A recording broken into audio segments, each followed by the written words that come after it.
Assalamualaikum warahmatullahi wabarakatuh.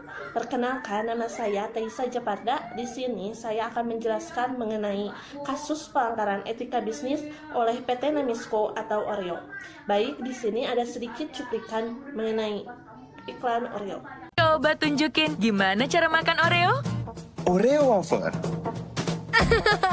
Diputar.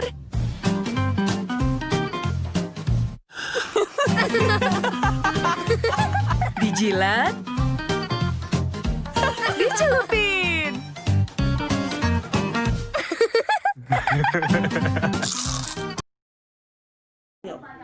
Pengertian etika bisnis. Etika bisnis merupakan cara untuk melakukan kegiatan bisnis yang mencakup seluruh aspek yang berkaitan dengan individu, perusahaan, maupun masyarakat. Etika bisnis dalam suatu perusahaan dapat membentuk nilai norma dan perilaku karyawan serta pimpinan dalam menjalin hubungan yang baik dan sehat. Etika bisnis dapat dijadikan sebagai standar dan pedoman bagi para karyawan dan dijadikan sebagai pedoman untuk melaksanakan pekerjaan sehari-hari yang dilandasi dengan sikap jujur, luhur, transparan, dan sikap profesional. Kasus pelanggaran etika bisnis yang dilakukan oleh PT Namisco atau Oreo. Diputar, dijilat, dicelupin, 3 kata yang dilakukan oleh Oreo untuk slogan perusahaannya. Sayangnya, ada bahan zat-zat berbahaya yaitu mengandung melanin. Hal ini mencakup berlangsung lama di dunia perbisnisan sehingga membuat penjualan Oreo menurun secara drastis. BPOM dan Dinas Kesehatan mengatakan bahwa Oreo produksi luar negeri yang beredar di Indonesia mengandung melanin sehingga tidak layak untuk dikonsumsi, sehingga peredaran dari Indonesia harus segera ditarik dan tentunya pemeliharaan nama baik dan dicap sebagai biskuit berbahaya akan menguras tenaga PLAR dari PT Namisco. Dan bagaimana sih cara bedain antara produk luar negeri dan produk dalam negeri? Kalau produk luar negeri ada tulisannya ML, kalau produk dalam negeri MD. Hal ini sudah beredar sangat heboh dan juga mengguncang karena telah merenggut nyawa 4 bayi dan 6.422 bayi terkena penyakit ginjal akut. Kita belajar mengenai etika bisnis untuk bisa membedakan mana moral yang salah, mana moral yang benar. Dari kasus tersebut, kita dapat menyimpulkan bahwa perusahaan Oreo tidak melakukan prinsip jujur. Perusahaan besar pun berani untuk menekan biaya produksi.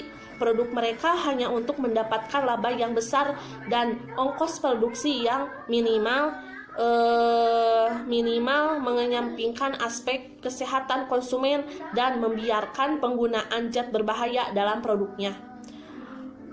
Di sini ada undang-undang dari kasus iklan Oreo. Jika dilihat dari undang-undang, beberapa pasal diantaranya pasal 4, hak konsumen adalah ayat 1, hak atas kenyamanan, keamanan, dan keselamatan dalam mengkonsumsi barang atau jasa. Ayat 3, hak atas informasi yang benar, jelas, dan jujur mengenai kondisi dan jaminan barang atau jasa. PT Namisco tidak pernah memberi peringatan kepada konsumennya tentang adanya zat-zat berbahaya di dalam produk mereka. Akibatnya kesehatan konsumen dibahayakan dengan alasan mengurangi biaya produksinya. Pasal 7, kewajiban pelaku usaha adalah ayat 2, memberikan informasi yang benar, jelas, dan jujur.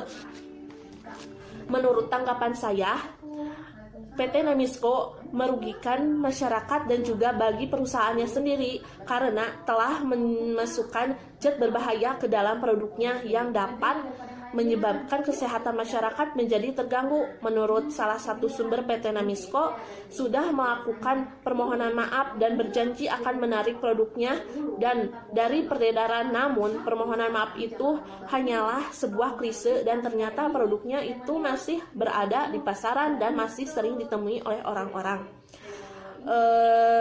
melakukan apa saja untuk mendapatkan keuntungan diperbolehkan asal tidak merugikan bagi siapapun atau maupun konsumen.